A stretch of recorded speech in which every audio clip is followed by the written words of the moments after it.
হরে কৃষ্ণ বন্ধুরা, রিয়াজ ব্লগ চ্যানেলের সকল ভক্তবৃন্দকে জানাই সুস্বাগতম। আজকের ভিডিওটি শুরু করছি শ্রীমদ্ ভাগবত গীতার দ্বিতীয় অধ্যায়ের শ্লোক নাম্বার 8 এবং তার সাথে রয়েছে কিছু রহস্যময় অজানা প্রশ্ন ও উত্তর পর্ব 12। আশা করি আজকের ভিডিওটি পেয়ে আপনারা খুবই উপকৃত হবেন। তাই সকল ভক্তবৃন্দের কাছে আমার একটাই অনুরোধ রইল, ভিডিওটি যদি ভালো লেগে থাকে তাহলে অবশ্যই চ্যানেলটি সাবস্ক্রাইব করে দেবেন। একটু সাথে ও পাশে অবশ্যই থাকবেন। এবার আসা যাক শ্লোক নাম্বার 8। ন হি প্রপশ্যামি মম অপনুদ্যাৎ ইয়ৎ শোকম উচ্ছ্বসনম ইন্দ্রিয়াণাম অবাপ্য ভূম অশপপ্তম ঋদ্ধম রাজ্যম সুরানাম অপি চ আধিপত্যম। অর্জুন যদিও তার মতকে সুপ্রতিষ্ঠিত করবার জন্য ধর্মগত ও নীতিগত যুক্তির অবতারণা করছিলেন, কিন্তু তবুও যেন তিনি তার গুরু শ্রীকৃষ্ণের সাহায্য ছাড়া তার প্রকৃত সমস্যার সমাধান করতে পারছিলেন না। তিনি বুঝতে পারছিলেন যে সমস্যা তার সমগ্র সত্তাকে দগ্ধ করছিল, তা ভগবান শ্রীকৃষ্ণের মতো একজন গুরুদেবের সহায়তা ছাড়া নিজের তথাকথিত জ্ঞানের সাহায্যে দূরীভূত করা অসম্ভব ছিল। কেতাবী বিদ্যা, পাণ্ডিত্য, উচ্চ পদ প্রভৃতি জীবনের প্রকৃত সমস্যার সমাধান করতে অক্ষম। শ্রীকৃষ্ণের মতো একজন গুরুই কেবল সাহায্য করতে পারেন। তাই সিদ্ধান্ত হচ্ছে সর্বতোভাবে কৃষ্ণ ভাবনাময় গুরুই সদ্গুরু, কেননা তিনিই কেবল পারেন জীবনের সমস্ত সমস্যার সমাধান করতে। শ্রী চৈতন্য মহাপ্রভু বলেছেন, যিনি কৃষ্ণ তত্ত্ববেত্তা, তার সামাজিক পরিচয় যাই হোক না কেন, তিনিই প্রকৃত গুরু। কৃষ্ণ তত্ত্ববিজ্ঞানে পারদর্শী না হলে সদ্গুরু হওয়া যায় না। বৈদিক শাস্ত্রেও বলা হয়েছে, সমস্ত বৈদিক জ্ঞানসম্পন্ন ব্রাহ্মণ যদি বৈষ্ণব না হন, অথবা যদি তিনি কৃষ্ণ তত্ত্ববেত্তা না হন, তবে তিনি গুরু হবার যোগ্য নন। কিন্তু যদি নিচু কুলোদ্ভূত চণ্ডাল কৃষ্ণ তত্ত্ব জ্ঞান সম্পন্ন বৈষ্ণব হন, তবে তিনি গুরু হতে পারেন। জন্ম, জরা, ব্যাধি ও মৃত্যু, জড় অস্তিত্বের এই চতুর্বিধ সমস্যা ধনেশ্বর্যের সঞ্চয় অথবা অর্থনৈতিক উন্নতির মাধ্যমে কখনোই সমাধান করা সম্ভব নয়।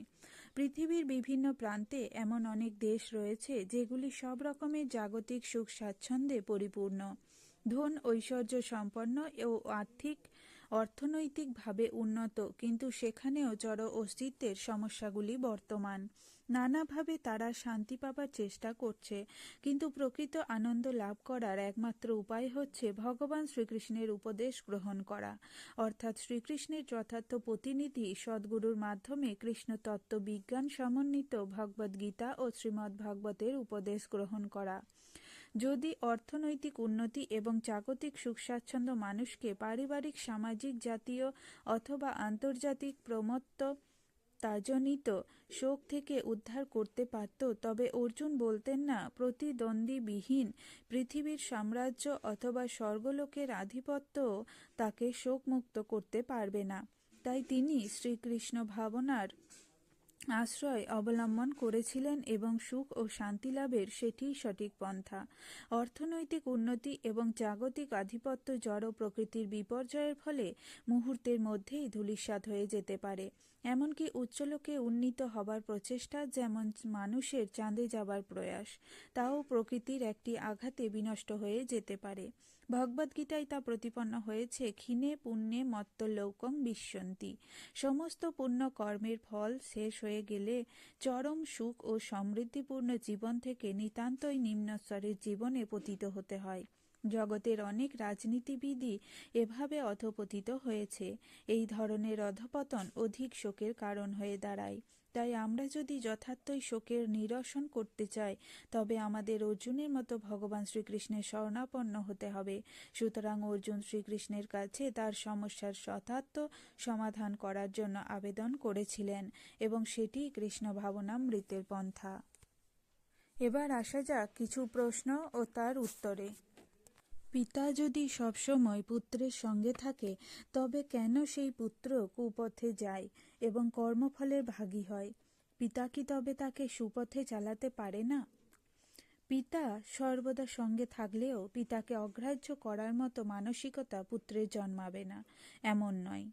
যেমনটি কৃষ্ণবিমুখ মানসিকতা হওয়ার ফলে এই দুঃখময় সংসারে আমরা পতিত হয়েছি, আবার যখন মায়ার দণ্ড পেয়ে শিক্ষা হবে তখন পিতার অবাধ্য মানসিকতা ছেড়ে পিতার অনুগত হবে, তার ফলে পুনরায় সুপথে চালিত হবে। অতএব ভালো মন্দ সব কর্মফলের ভাগী নিজেকেই হতে হয়। পিতা সর্বনিয়ন্ত্রক হলেও পুত্রদেরকে একেবারেই যন্ত্রের মতো করে নিজের আয়ত্তে রাখেন না। একটু স্বাতন্ত্র্য স্বাধীনতা অর্থাৎ নিজ নিজ ইচ্ছামতো ঘুরবার সুযোগও দিয়েছেন। আপনি কি চান যে আপনার পিতা অনবরত আপনার হাত দুটো শেকলে বদ্ধ হওয়ার মতোই ধরে থাকুন? না, এমনটি কেউ চাইতে পারে না।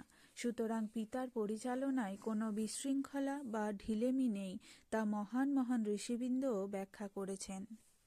এবার আসে যাক পরের প্রশ্নে।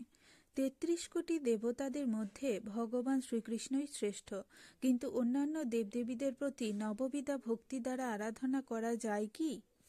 জেনে নেওয়া যাক। স্বর্গলোকে দেবদেবীরা থাকেন, সেই স্থান এই জড়জগতের মধ্যেই, পৃথিবী থেকে মাত্র কয়েক হাজার যোজন মাইল দূরে অবস্থিত। কিন্তু শ্রীকৃষ্ণ ব্রহ্মাণ্ডের বাইরে বৈকুণ্ঠ জগতের সর্বোচ্চ লোক গোলক নামে চিন্ময় গ্রহলোকে থাকেন। শ্রীকৃষ্ণ পরমেশ্বর ভগবান, কোনো দেবদেবী ভগবান নন।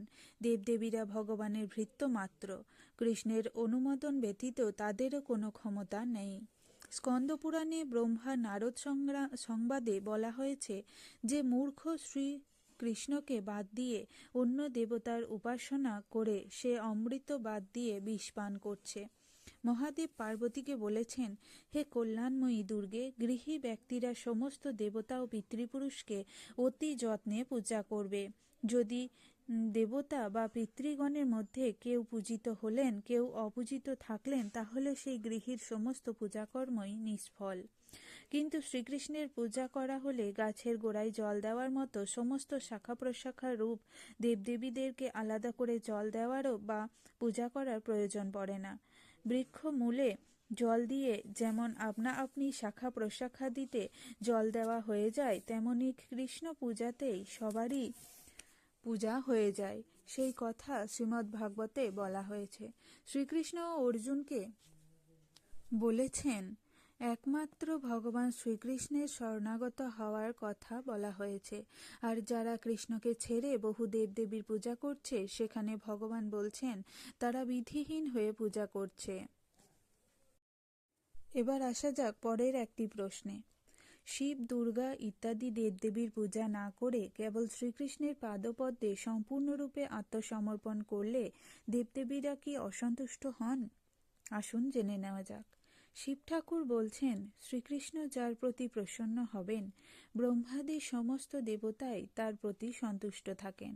যে ব্যক্তি শ্রীকৃষ্ণের আশ্রয় গ্রহণ করেন, তিনিই ধর্ম উপদেষ্টা ও ধার্মিক বলে পরিগণিত হবেন। আজ এই পর্যন্তই। রাধে রাধে। ভিডিওটি ভালো লাগলে অবশ্যই কমেন্টে জানাবেন।